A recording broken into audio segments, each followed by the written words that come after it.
যারা বিয়ে করার পরে ছেলে সন্তান হওয়ার পরে যারা ডিভোর্স দিয়া দেন তাদের উদ্দেশ্যে আমার এই ভিডিওটি।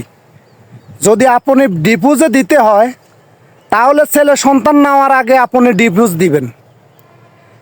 কারণ আপনারা আপনাদের সুখের জন্য আপনারা ডিভোর্স দিতেছেন।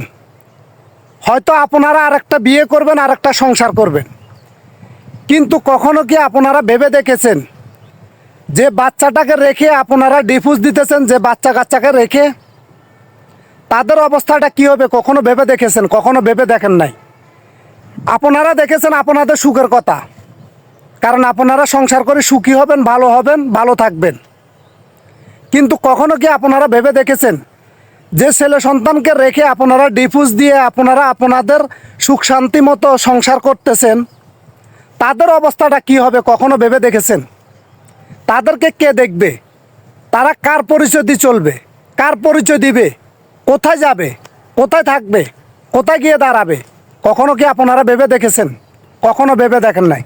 আপনারা ভেবে দেখেছেন আপনাদের স্বার্থের কথা, আপনারা কীভাবে ভালো থাকবেন। আর ভাই, ডিভোর্স যদি আপনি দিবেন তাহলে আপনি ছেলে সন্তান কেন জন্ম দিছেন? ছেলে সন্তানে কি দোষ করছে? দোষ করলে আপনারা করছেন, ছেলে সন্তানে তো কোনো দোষ করে নাই। ছেলে সন্তানে কি দোষ করলো? নিষ্পাপ শিশুদেরকে আপনারা মাঝ রাস্তায় ফেলে আপনারা সংসার করছেন। আপনারা কি এটা ভুলে গেছেন কখনো?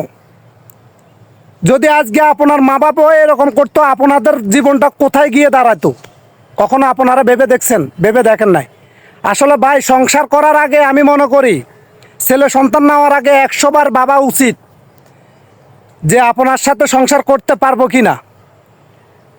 তাদের উদ্দেশ্যে আমার এই ভিডিওটি করা, যে আমি সকল ভাই বোনদেরকে অনুরোধ করে বলবো, বিয়ের পরে ছেলে সন্তান নেওয়ার আগে আপনারা অন্তত ভেবে দেখবেন সংসার টিকবে কি না, তারপরে আপনারা ছেলে সন্তান নেবেন। এর আগে আপনারা ছেলে সন্তান নেবেন না। কারণ আপনার একটা ভুলের কারণে ছেলে সন্তানের জীবনটা নষ্ট হয়ে যাবে। হয়তো আপনি এটা বুঝবেন না বা বুঝতে চেষ্টাও করেন নাই। তাই আমি অনুরোধ করে সবসময় বলবো, ছেলে সন্তানে কোনো পাপ করে নাই, তারা নিষ্পাপ।